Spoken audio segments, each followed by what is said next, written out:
Assalamualaikum warahmatullahi wabarakatuh. Perkenalkan nama saya Muhammad Ananda Mika Ramadan dan di kesempatan kali ini saya bersama kerabat saya Tegar Maulana ingin mengerjakan tugas ujian akhir semester mata kuliah generatif AI dengan topik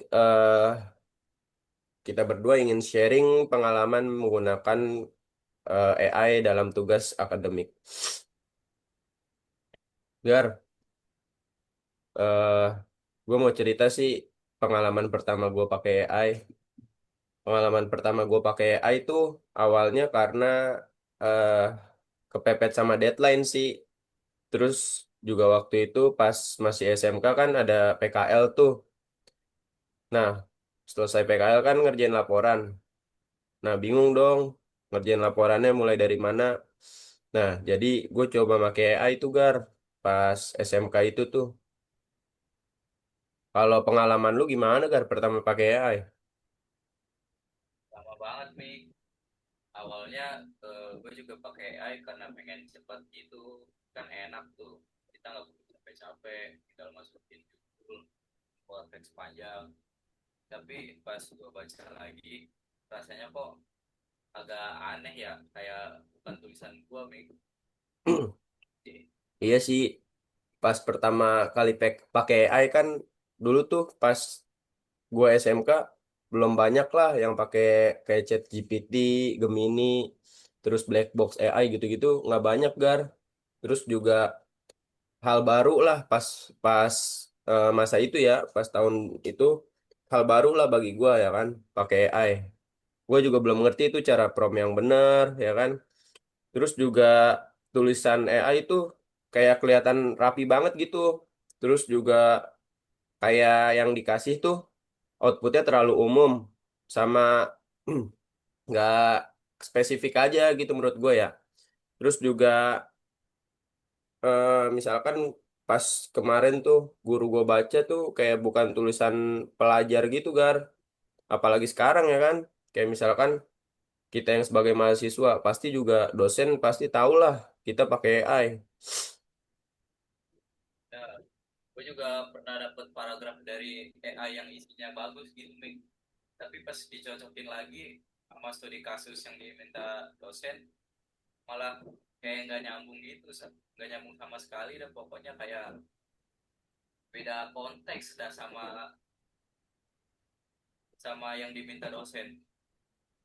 Iya Gimana tuh, Mik? makanya tuh dari situ gue mulai mikir juga lah. Mungkin cara pakai AI gue ya yang salah ya kayaknya. Terus juga gue juga mikir lah apa gue ubah juga kan cara pakainya biar nggak minta AI buat nulis nih. Cuman tapi minta buat mikir lah. Kayak misalkan dia ngasih gambaran umumnya gitu Gar paling. Ya gue juga ngelakuin yang sama sih, Mik. Kayak gue pakai AI lebih ke buat brainstorming. Misalnya gue tanya topik ini bisa dibahas dari sudut pandang apa aja gitu. Bukan tolong tinggal buat isi laporan, tinggal terima jadi. Iya sih, gue juga sekarang kayak gitu kok. Kayak misalkan ngerjain mata kuliah metopen nih. Contohnya kayak apa saja nih aspek pentingnya yang bisa dibahas dari penelitian saya. Terus juga AI-nya kalau sekarang di ChatGPT gue tuh cuman ngasih gambaran, bukan hasil jadinya. Kalau lu gimana, Ge? Kalau gue biasanya habis nulis poin-poin sendiri nih, gue pakai AI buat ngecek alurnya. Gue tanya urutan penjelasan gue ini udah logis atau belum. Terus kalau enggak bagian mana yang perlu jelas. Kalau gue doang sih, Mik. AI pas gue zaman dulu ya. Kalau menurut lu gimana tuh, Mik? Menurut gue itu cara paling aman sih, Gar.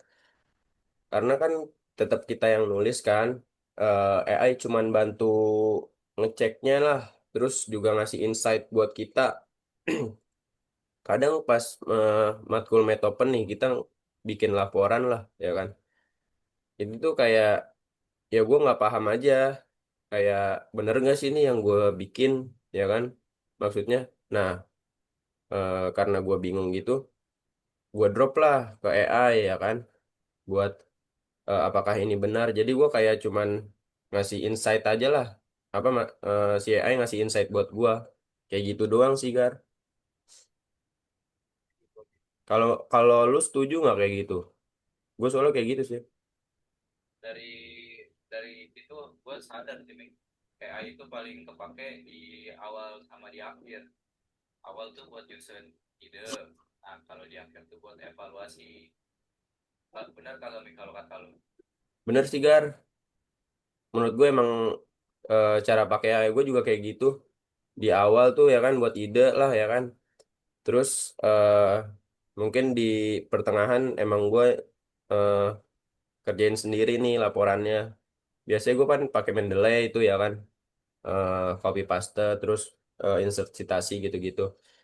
Terus juga di outputnya ya paling gue memvalidasi aja menurut dia benar apa enggak gitu menurut AI-nya ya. Terus juga bukan di tengah-tengah kayak buat nulis isi mentah tuh ya kan. Kalau kayak gitu sih menurut gue malah bahaya juga sih Gar. Kayak kayak jadi nggak sinkron gitu sama yang penelitian kita. Terus juga bisa bikin berantakan lah Gar. Gitu sih paling.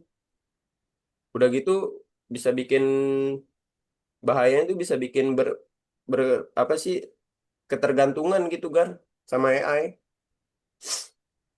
Tapi ngomongin bahaya Ming, gue punya kasusnya sama gue sendiri. Gue pernah ngalamin masalah gitu.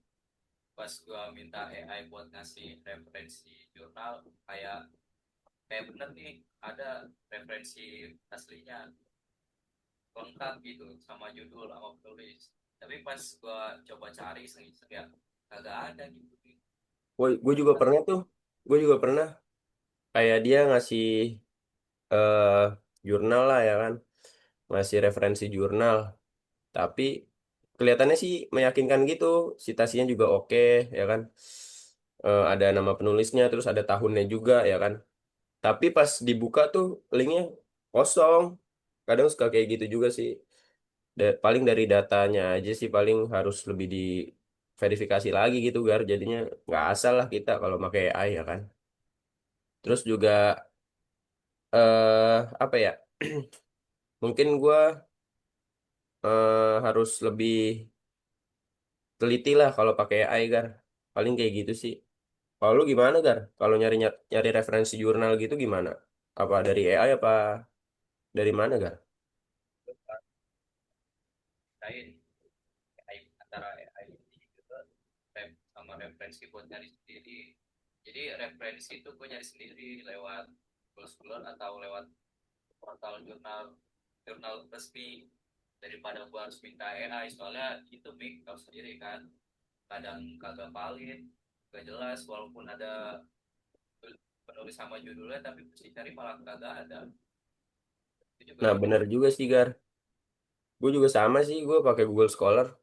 Soalnya kayak spesifik juga kan, misalkan kita mau eh contoh lah nyari jurnal tentang agile development. Nah, itu banyak tuh. Terus juga kita bisa filter ya kan, rentang waktunya misalkan 5, 5 tahun ke belakang atau 10 tahun ke belakang. Jadi membantu juga lah Google Scholar. Walaupun nggak pakai AI ya, cuman tetap kita harus eh, baca manual lagi. Tapi itu malah aman sih menurut gua. Terus juga kalau buat tugas paling kalau pakai referensi palsu kan bisa fatal juga ya kan. Apalagi kalau dilihat dosen. Ini referensinya masa kayak gini, palsu. Mana yang aslinya gitu kan yang di Mendeley. Kadang kan ditanyain juga gitu kan. Dan kita sharing pengalaman kemarin, kelihatan jelas banget kalau hasil AI itu tergantung sama cara kita pakai nih. Jadi AI itu kan ngekang kita tipe tipikal orang kayak gimana gitu ngepromnya. Jadi dia nyesuaiin nama kita juga gitu Mi. Iya sih bener Gar. Kayak ada yang pakai AI buat nyari ide, terus ada yang pakai AI buat parafrase, ada yang nyari AI buat cuman ngecek eh, validasi lah, memvalidasi laporannya, beda-beda. Terus juga ada yang pakai AI buat ngerjain seluruhnya lah ya kan. Tapi itu kalau yang seluruhnya sih emang males aja sih kayaknya orangnya ya kan. Dari situ juga kelihatan sih AI sebenarnya netral, yang bikin masalah itu sebenarnya cara kita makanya aja gitu. Bener sih Gal, ya kan. Kalau kita pakainya kontrol diri kita lah ya kan. AI-nya ngebantu banget.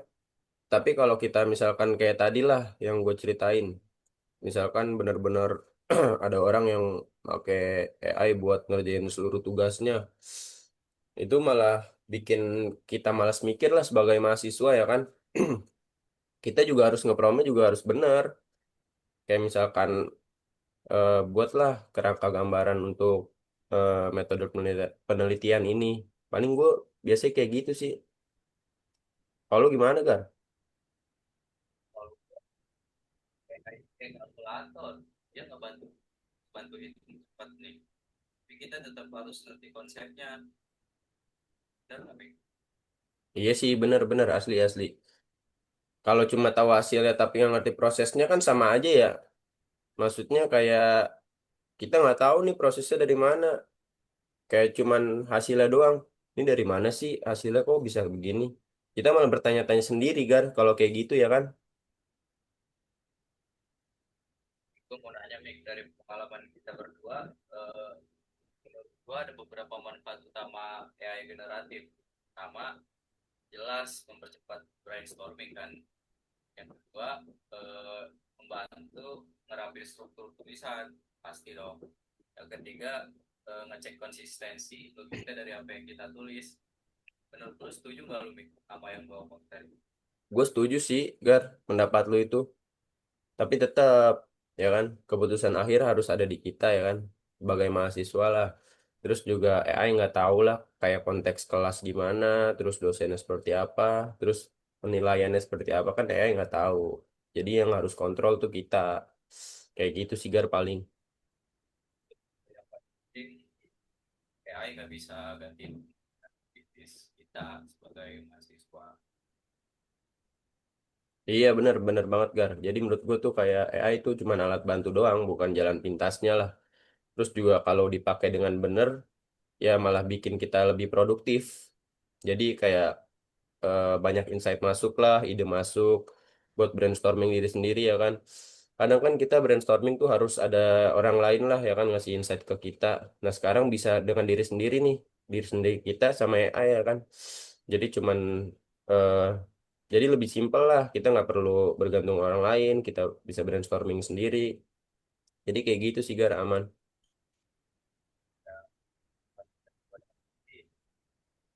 AI dia bisa meningkatkan kualitas dan akademik kita tanpa melanggar, asalkan kita makanya benar, kagak cuma buat kupas doang. Kitanya mah nggak ngerti, kitanya juga harus ngerti gitu. Walaupun dibantu sama AI, kita juga harus belajar nyari tahu lah ini gimana dapetnya gini. Nah bener juga Gar, kayak tanggung jawabnya tuh akhirnya tetap ada di kita lah sebagai pengguna ya kan, sebagai user AI.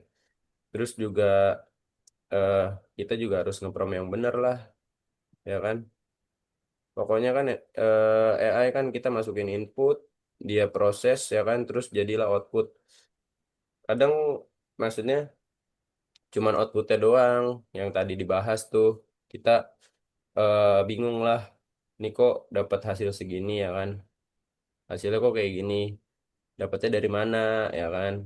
Dosen juga pasti bingung lah kalau kayak gitu. Jadi emang kontrol sepenuhnya terus tanggung jawabnya ada di kita kan sebagai pengguna lah, sebagai mahasiswa juga.